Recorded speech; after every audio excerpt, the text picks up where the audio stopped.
நேயர்கள் அனைவருக்கும் வணக்கம். இன்றைக்கு சாதனை சிறுவர்கள் என்ற நிகழ்ச்சியில் 3 அணியினர் நம்மிடையே வந்துள்ளார்கள். அதில் முதலாவது அணியை சேர்ந்த சீட்டா அணி. அந்த சீட்டா அணியிலிருந்து தியாஸ் என்பவர் வந்துள்ளார். இப்பொழுது அவரிடம் நாம் கேள்விகள் கேட்கிறோம். இந்த முதல் சுற்றில் தமிழ் தொடர்பான கேள்விகளை கேட்கிறோம். இப்பொழுது அவரிடம் கேட்கப்படுகிறது.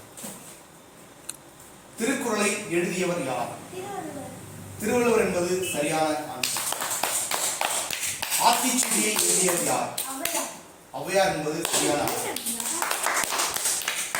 கண்ணன் பாட்டு, குயில் பாட்டு, பாஞ்சாலி சபதம் இந்த 3 நூல்களை எழுதியவர் யார்? பாரதியார் என்பது. நேயர்களே, மீண்டும் வணக்கம். இந்த சாதனை சிறுவர்கள் என்கிற இந்த நிகழ்ச்சிக்கு சுற்றில் லயன் அணியைச் சேர்ந்த விபின் என்பவர் நம்மிடையே வந்துள்ளார். வாழ்த்துக்கள் விபின். இப்பொழுது அவரிடம் கேட்கப்படும் கேள்விகள். தமிழ் என்ற வார்த்தையில் எத்தனை எழுத்துக்கள் உள்ளன? தமிழ் என்ற அந்த சொல்லில் அல்லது வார்த்தையில் எத்தனை எழுத்துக்கள் உள்ளன? உயிரெழுத்து கேட்கல, தமிழ் இருக்குல்ல, தமிழ், அதுல அந்த தமிழ் என்ற அந்த வார்த்தையில் எத்தனை எழுத்துக்கள் உள்ளன? தெரியலையா? பரவாயில்லை, அடுத்த கேள்விக்கு போய்விடுவோம். திருக்குறளில் முதலில் உள்ள குறள் என்ன? சொல்லுங்க. அப்படியே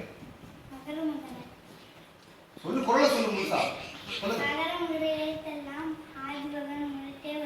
சரியான குறளை சொல்லியிருக்கார்.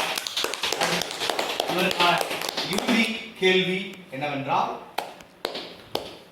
மெய்யெழுத்துக்கள் மொத்தம் எத்தனை? உயிரெழுத்துக்கள் 12. அது எல்லோருக்கும் தெரியும். மெய்யெழுத்துக்கள் இக்கு என்று இக்கிலிருந்து இன்னும் வரைக்கும் உள்ள மெய்யெழுத்துக்கள் மொத்தம் எத்தனை? தெரியவில்லையா? பரவாயில்லை. இந்த போட்டியில் கலந்து கொண்டு ஒரு கேள்விக்கு மட்டும் விடையளித்துள்ளார் லயன் அணி சேர்ந்தவர். அவரை பாராட்டி வாழ்த்து சாதனை சிறுவர்கள் என்கிற இந்த நிகழ்ச்சியில் இப்பொழுது இரண்டாவது சுற்றில் சீட்டா அணியைச் சேர்ந்த ஷமி என்பவர் நம்முடைய அரங்கத்துக்கு வந்துள்ளார். இப்பொழுது அவரிடம் 2 இமேஜ் காட்டப்படும். அந்த 2 இமேஜ், அதாவது 2 படங்கள் அல்லது பெயர் எழுதியிருக்கும். அதை சேர்த்து ஒரு பெயரை அவர் சொல்ல வேண்டும்.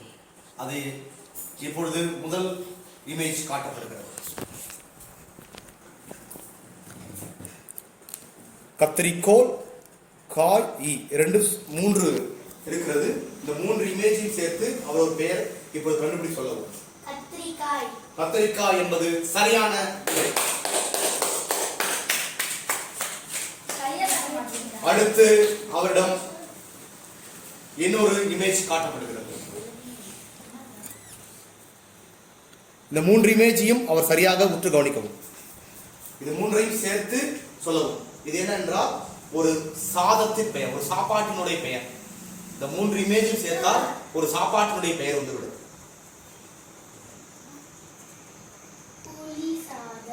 Very good. புளி சாதம். பாருங்க, இதுல புளி இருக்கு, இந்த சா இருக்கு, இந்த கீழே தம் இருக்கு. இது 3த்தையும் சேர்த்தால் புளி சாதம். அப்போ ஒரு சாப்பாட்டின் பெயர். சரியாக கண்டுபிடித்து விட்டார். 2 சுற்று முடிந்தது. இந்த 2 சுற்றில் 2வது சுற்றில் 2 கேள்விக்கும் சமயம் விடை அளித்தார். அவருக்கு வாழ்த்துக்கள். நிகழ்ச்சியில் இப்பொழுது 2வது சுற்றில் இறுதி 3வது அணியைச் சேர்ந்த கிரண் என்பவர் நம்முடைய அரங்கத்துக்கு வந்துள்ளார். அவரை வரவேற்போம். இப்பொழுது என்ன இருக்கிறது? முதல்ல என்ன எழுதிருக்கு? அடுத்து 2வதாக என்ன எழுதிருக்கு?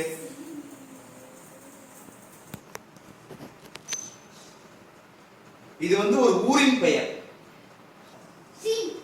நான் கேட்போம்னு சொல்றேன். 3 சேர்த்து படிங்க, ட்ரை பண்ணுங்க. சிங்களூர் என்பதை சரியாக சொல்லிவிட்டார். ஓகே, இந்த சுற்றில் இவர் ஒரு மார்க் வாங்கிட்டார். அடுத்து 2வது சுற்று மிகவும் கலகலப்பாக யோசித்து சொல்லக்கூடிய ஒரு சுற்று. இந்த சுற்றில் சீட்டா அணியைச் சேர்ந்த அந்த அணியுடைய முதலில் விளையாடி வெற்றி பெற்ற, தமிழ் சுற்றில் வெற்றி பெற்ற தியாஸ் அவர்கள் மீண்டும் வந்திருக்கிறார். இப்போது அவருக்கான இமேஜ் காட்டப்படுகிறது. பாருங்கள், மீ, இது தீ, நெருப்பு, இது வண்டி. மீ தி வண்டி. இது ஒரு வாகனத்தின் பெயர். சரியாக எடுத்த எடுப்பிலே யோசிக்காமல் ஆன்சரை சொல்லிவிட்டார். இதை மட்டும் என்ன சொன்னோம்? அப்ப முடிச்சே சொல்லுங்க. சட்டை. சட்டை என்பது சரியான விடை. இது சா, சா, இது இட்டு, இது டை. சா இட்டை முடிச்சு சேர்த்தால் சட்டை. ஓகே, இந்த விறுவிறுப்பான இந்த படங்களை இணைத்து கண்டுபிடிக்கும் இந்த சுற்றில் சீட்டா அணியைச் சேர்ந்த தியாஸ் அவர்கள் 2 கேள்விக்கும் சரியான விடையை சொல்லிவிட்டார். அவருக்கு வாழ்த்துக்கள். போயிட்டு